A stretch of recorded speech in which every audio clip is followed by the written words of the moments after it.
I'm not from Kenobi Martin. I'm Rory Radding. I'm with Maschoff Brennan.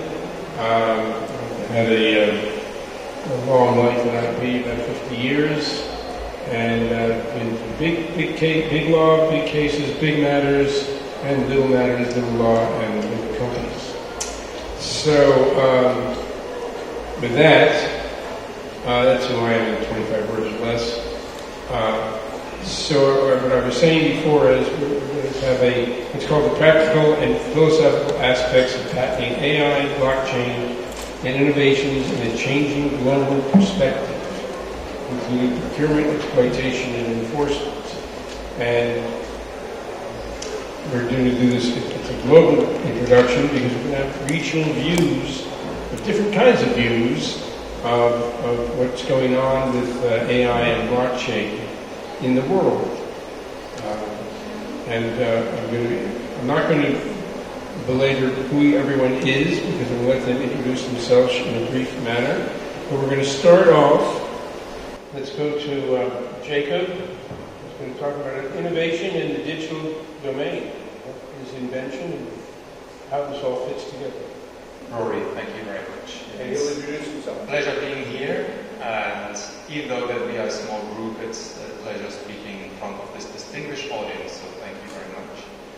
And I would like to contribute to the European perspective, maybe also the German perspective, but the German courts largely follow the European approach in this area. And as Rory mentioned, so what is inventions in the digital domain? I will come to it later on. Let me briefly introduce the European approach.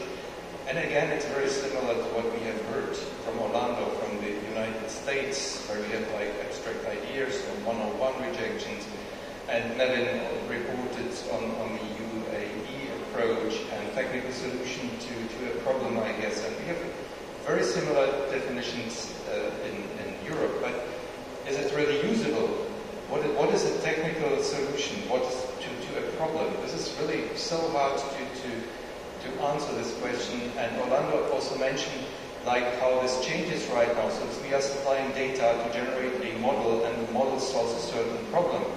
So you see, we are more and more moving towards algorithmic processing, towards operation on data. So what is technical here? And I would say that the European Patent Office had a quite good approach in establishing we are looking in having a technical effect of the distinguishing features. So what's the more features already unknown? Do they have a technical effect? If yes, then this is being assessed with regards to the prior one. But what currently happens, you are certainly aware of this or have heard about these solutions, I'm quite sure. But what happens right now is a discussion of what is really technical, whether software can even have a technical effect or not, which is getting more and more bizarre. Why? Because innovation is moving to the digital domain. We have more and more inventions in the digital domain. Gen AI, artificial intelligence, it's all algorithmic. We have algorithms, we have data that is being processed on.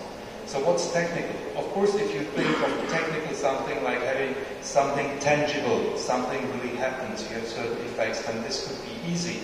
But as soon as you are in software, it could be considered to be pure an algorithm without a technical effect. And so what we see in Europe before the European Patent Office is that it's getting harder and harder to obtain truly patents with regard to artificial intelligence, let alone generative AI. And of course there are some solutions. This frequently reminds me on 101 discussions in the US. So we are workaround solutions. When we have inventors, we advise them change the perspective to a technical domain, to a technical perspective, highlights technical language in the claims. Then we draft the claims, and sometimes I see the inventor and he or she asks me, and this is my invention? Really? So we are kind of trying to solve these issues according to case law, according to decisions, to get something. And sometimes clients and inventors are frustrated. And I'm asking myself whether this is the correct approach, because this is the innovation which is moving to the digital domain. We should find protection, ways of protecting these inventions. And patent laws, frequently around the world, they do not provide sufficient answers, in my opinion. In the US, in Europe, they have different approaches to it, and we find workaround solutions the whole time.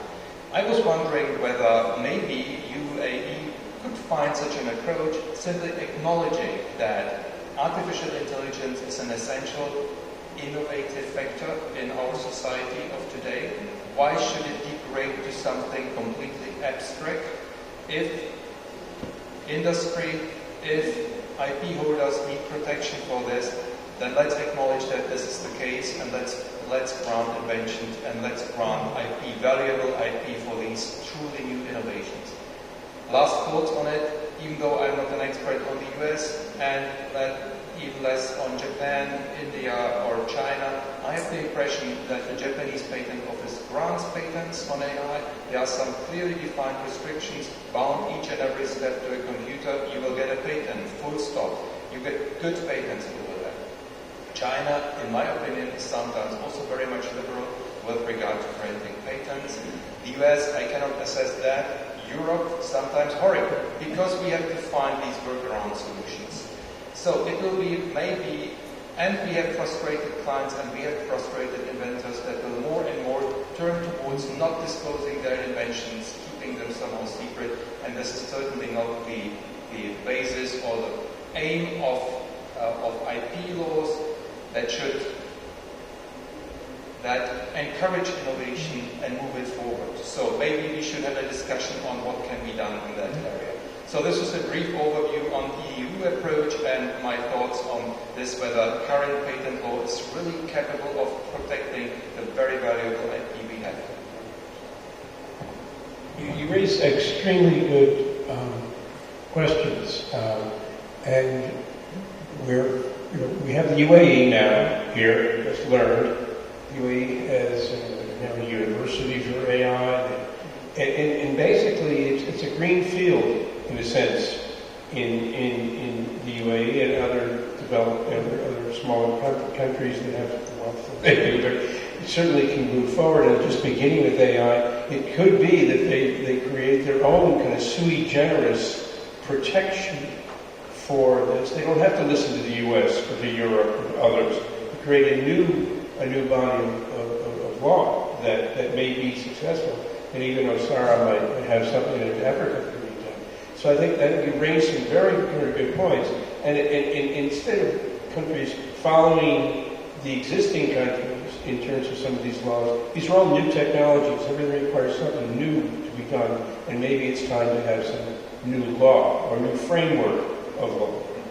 And so that's a possibility as well. I know the U.S. I once had this year, at the beginning of the internet, I remember asking a question of the then Commissioner of Patents, should we have a whole new,